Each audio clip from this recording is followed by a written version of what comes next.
The last time we spoke, we were looking at the upcoming FOMC, which was on Wednesday at 2 p.m.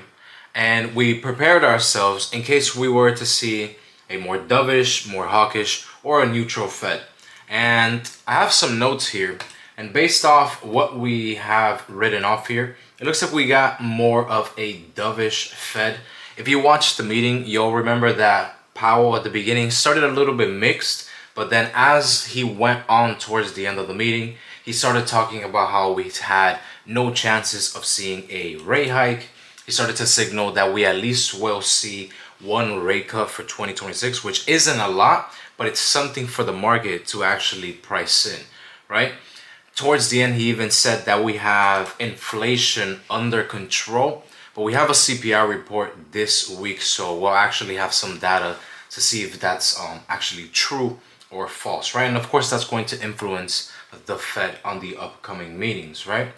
So again, we know that for now, the Fed is, or excuse me, gold is more on the bullish side based off those things that we're talking about. And we can see after that day, specifically on Wednesday, December 10th at 2 p.m., you can see that gold started to turn a lot more bullish on these intraday timeframes. Now, after FOMC, we can see that gold actually rejected these lows once again. And then that time we actually did break above the resistance highs. We can see price on that day, it got to the highs, had a minor pause, but then the following day we just saw a clean continuation towards the upside. Now, if we were to actually look at the daily time frame, now that we understand that the macro fundamentals and gold is still very much fundamentally bullish, right? We're still influenced by a lot of bullish factors. And then again, we can see that on the technicals with gold climbing very close towards all-time highs. We were maybe 200 or 300 pips away from all-time highs. Yeah, literally about 300 pips away from all-time highs, and then we're starting to see a little bit of a pause in this price action, right? We can see that especially yesterday on Monday, this candle on the daily time frame closed pretty weak, right? We had a pretty strong rejection towards the upside, very small candle. On the 4-hour, looking at price action, let's start off marking off these highs, right? Again, we understand the fundamentals. Let's actually talk about the technicals, right? We have this support down here, resistance at the 43.46s, support at 42.67 as a low support down here. Yeah, around, we'll call it the 42.70s. We also have this area of reaction around these previous highs and where this candle closed, this previous 4-hour candle closed. If we mark off this high, I want to see what that looks like on the 1 hour. And also I want to mark off around these areas. So I just marked off these lows at the 42.83s and these highs at the 43.18s. And then let's look at the 1 hour.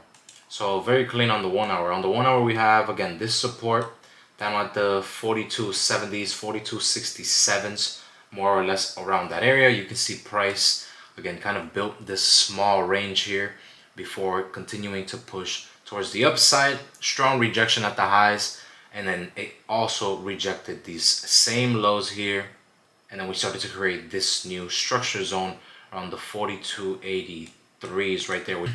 We have our main levels lined up here.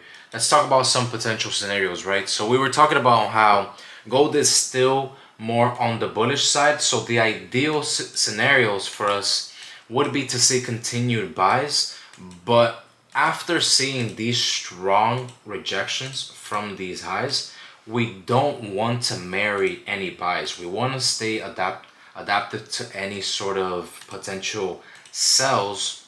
And in my opinion, if we are going to see shorts, now that we have gotten this strong sell-off, we're going to most likely be rejecting these highs around here and then starting to break below these lows. If we start to do that, then it is possible that price is going to continue with this sort of bearish price action that it's starting to create here. So we can see that. Well, let's mark that off as red, so that way we can have that visual there. But again, from a macro fundamental standpoint, even if we were to get down into this area, if we do not break below those lows, it's possible that we are just going to form a support there and then continue to push bullish, right? So again, following the bullish fundamentals, in my opinion, we would have to maintain above this support zone and start to break above these highs for us to start talking about a potential, I don't want to say reversal, but at least some sort of correction against this strong, let me go back here, against this strong bearish price action. Again, above these highs, if we start to break above that, close above that, then it is possible that again we will get some sort of correction and then just possible continuations back into these highs right above these highs at the 43.15s. All right, guys.